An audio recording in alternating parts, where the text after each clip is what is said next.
Be me, Head of Community Standards Enforcement for Prosperity Heights. My job involves upholding the bylaws of a newly developed subdivision, built by Evergreen Development LLC. It's a nice-sounding title, but mostly I just ensure people paint their mailboxes the right shade of beige. I navigate a labyrinth of poorly drawn property lines and ambiguously worded covenants. I also have a fully registered, medically necessary service dog, Barnaby, a golden retriever whose calm presence is crucial for my chronic anxiety. He is a good boy. Be not me, Mrs. Beatrice Thorne. She's the self-appointed, universally despised treasurer of the Prosperity Heights Community Association. Beatrice has more power than she deserves, mostly because she's loud, intimidating, and everyone else is too tired to argue. She lives for petty rules and flexing her authority, completely ignorant of actual policies, common sense, or the law. Her primary goal seems to be making everyone else's life miserable while carefully diverting community funds into her own pocket. I knew she was bad news the moment she started questioning line-item expenses for basic landscaping. Beatrice's reign of terror began subtly. She'd demand I issue fines for things completely out of scope. One memorable incident involved a homeowner, Mr. Henderson, having a small, portable kiddie pool in his backyard. It was one of those inflatable types, easily drained. Beatrice insisted it violated a permanent water feature clause in the bylaws, demanding a $300 fine. I explained to her, patiently, that the clause clearly referred to built-in ponds or pools requiring permits and significant excavation. A 2-foot-deep inflatable ring did not qualify. She just stared at me, her eyes narrowed, and said, "It looks like a permanent feature to me, and it could attract mosquitoes. Issue the fine, or I'll report you to the developer." I sighed, documented the interaction, and sent Mr. Henderson a warning letter instead, citing an ambiguous nuisance clause, which I immediately voided internally. I learned quickly that Beatrice's demands were never about community well-being, only her arbitrary control. Then there was the mailbox debacle. Prosperity Heights had a strict policy on mailbox color, an approved evergreen beige. A new resident, Mrs. Rodriguez, inadvertently painted hers a slightly darker, more taupe shade. It was barely perceptible. Beatrice, however, fixated on it. She sent me daily emails, each one more shrill than the last, demanding I issue an immediate, escalating fine until the mailbox was repainted. I reminded her that our bylaws stated a written warning must precede any fine, allowing time for correction. I also pointed out that the approved paint was no longer easily available, which was a developer issue, not a resident's fault. Beatrice declared it was Mrs. Rodriguez's responsibility to find the correct paint, even if she had to import it from Europe. She insinuated I was complicit in a campaign of aesthetic anarchy. I sent the warning letter, noting the supply issue, and again, meticulously documented every single email and verbal demand from Beatrice. The developer eventually supplied the correct paint for free.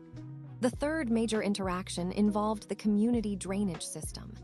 The entire subdivision, Prosperity Heights, was built on a gradual slope. The original plans, which I had access to, showed an elaborate network of subsurface drains and culverts designed to handle heavy rainfall. However, Evergreen Development was known for cutting corners. After a particularly torrential storm, a section of the main common area drain started backing up, causing a minor flood on one street. I immediately recommended that the HOA approve emergency funds for a professional drainage survey and repair. The problem was visible and accelerating. Beatrice, however, rejected the proposal outright. She claimed the cost was extravagant and unnecessary. She insisted it was merely standing water and that residents should just sweep it away. She then redirected a portion of the reserve funds, earmarked for infrastructure maintenance, to beautification projects she personally oversaw, like decorative planter boxes in front of her house. My official reports detailing the deteriorating drainage system and the need for immediate action piled up, unheeded, in her inbox. The major incident that pushed me past my breaking point came a few weeks later. Barnaby, my service dog, has his full credentials. He's trained, quiet, and essential for my daily life. He's allowed everywhere, legally protected. One morning, I was walking Barnaby on a leash through one of the designated common areas, a small, paved path leading to a gazebo. Beatrice emerged from her house like a bat out of hell, storming towards me. Her face was purple with indignation. She pointed a trembling finger at Barnaby. "That creature, that animal should not be in our community common areas," she shrieked. I calmly explained that Barnaby was a service animal, fully registered and legally permitted. I even offered to show her his identification. She scoffed. "A service animal? For your anxiety? Nonsense. I see you walking him perfectly fine. You don't look anxious to me. This is a clear violation of our no pets in common areas policy. You're trying to sneak around the rules." She then declared that I, as head of community standards, was setting a terrible precedent. She threatened to fine me and then to demand Evergreen Development terminate my employment if I didn't remove that dog from the premises permanently. I maintained my composure, but inside, a switch flipped. This wasn't just about an arbitrary rule anymore. This was a direct, personal attack based on ignorance and malicious intent, targeting something vital to my well-being. And she was attempting to bypass my authority, my legal rights, and then frame me for her own manufactured grievance. Her intent was to force me out. This was her last mistake. That very same day, Beatrice, without any authority or prior discussion with the HOA board or Evergreen Development, sent out an official-looking email to all residents. It was titled Urgent, New Pet Policy Enforcement. The email unilaterally declared that all non-essential companion animals were now banned from common areas, effective immediately, citing my egregious violation as the catalyst. It included a thinly veiled threat against my employment, accusing me of mismanagement regarding the drainage issues and the influx of unauthorized pets. She even fabricated a special emergency meeting of the HOA board where these decisions were supposedly made, a meeting that never happened. Her email also contained a new, mandatory directive. All residents were to install individual, HOA-approved rain gardens or bioswales on their property within 30 days. The cost, she specified, was entirely the responsibility of the homeowner. She claimed this was to alleviate the recent minor water pooling and was an environmental initiative. This was her corrupt plan to offload the growing drainage crisis onto the residents, diverting the blame from her own mismanagement and embezzlement. These proposed rain gardens were woefully inadequate for the actual drainage problem, a problem she refused to address with proper infrastructure repairs, which would expose her financial misdeeds. This was the exact catastrophic failure I had warned about, now being forced by her through residents and blamed on me. I went into read-only mode. No more arguments, no more polite explanations. Barnaby continued his duties, always by my side, always documented. My personal documentation system, which I had been meticulously building for months, became my weapon. Every email from Beatrice, every verbal instruction, every instance of her overreach was now a digital exhibit. I cross-referenced her directives against the official bylaws, the developer's master plan, local municipal zoning ordinances, and even my Evergreen Development employee handbook. I pulled up the original contracts for Prosperity Heights. Specifically, I found Clause 17.3, Infrastructure Maintenance and Funding Allocation, which explicitly stated that all major drainage systems were the responsibility of the HOA, funded by annual dues and reserves. Subclause 17.3b further clarified that any directive requiring homeowner modification to mitigate community-wide infrastructure failures must be approved by a unanimous vote of the full HOA board and Evergreen Development LLC engineering department. Beatrice had bypassed all of this. I printed out the engineering reports I had submitted months ago, detailing the subsurface drain collapse. I had kept every single one. Each report included photographic evidence, geological surveys, and professional assessments from third-party contractors I had engaged through Evergreen Development. I even had the invoices for those surveys, which Beatrice had rejected for payment from the HOA reserves. Instead, I had secured the funds from Evergreen Development's exploratory budget, knowing this day would come. I reviewed my employee handbook. Section 4.2. Whistleblower Protection and Reporting Protocol detailed the exact steps for reporting malfeasance by HOA officials or potential negligence by the developer. It required a comprehensive, immutable paper trail. Section 6.1. Service Animal Accommodation Policy explicitly affirmed my right to have Barnaby with me at all times on company property and during official duties. Beatrice had provided me with an irrefutable legal avenue to destroy her. My malicious compliance began. I forwarded Beatrice's new pet policy and rain garden directive emails, along with her fabricated meeting minutes, to my direct supervisor at Evergreen Development, Mr. Davies, and copied them to the actual, legitimate HOA board members. I attached my reports on the drainage issues, highlighting the sections she had ignored. I highlighted the sections of the bylaws she had violated. I highlighted the sections of my employee handbook she had ignored. I added a concise note. Per Beatrice Thorne's explicit directive, I am no longer pursuing enforcement of the HOA bylaw 17.3b regarding community drainage. All related communications are attached. My service animal, Barnaby, will continue to accompany me as per Evergreen Development Policy 6.1.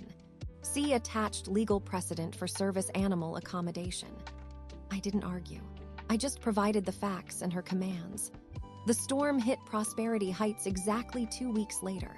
Not a tropical depression, but a full-blown Category 3 hurricane remnant. The rain was biblical.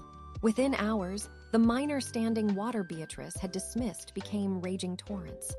The subsurface drain system, long neglected and sabotaged by Beatrice's embezzlement, catastrophically failed. A massive sinkhole opened up directly in the main street, swallowing a newly installed decorative planter box one of Beatrice's beautification projects. Water surged, turning the street into a river, flooding 2 properties on either side and eroding the foundations of several homes.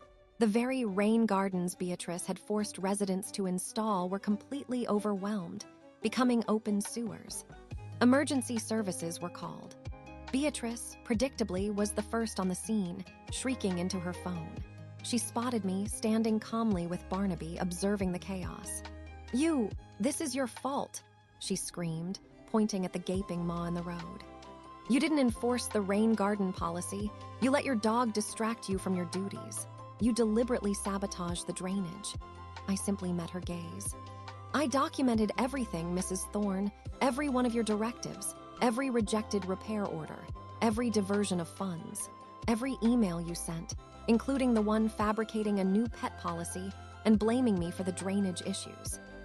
A silver-haired man in a suit, Mr. Davies, my supervisor from Evergreen Development, stepped out of a company car, followed by 2 uniformed police officers and a visibly distressed lawyer.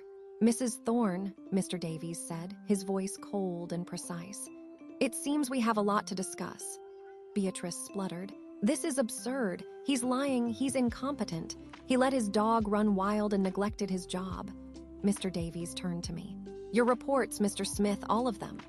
I handed him a slim, waterproof binder. Inside were printed copies of everything. My reports, the engineering surveys, the rejected repair invoices, the bylaws, the employee handbook sections, Beatrice's emails, complete with time stamps and her unique digital signature.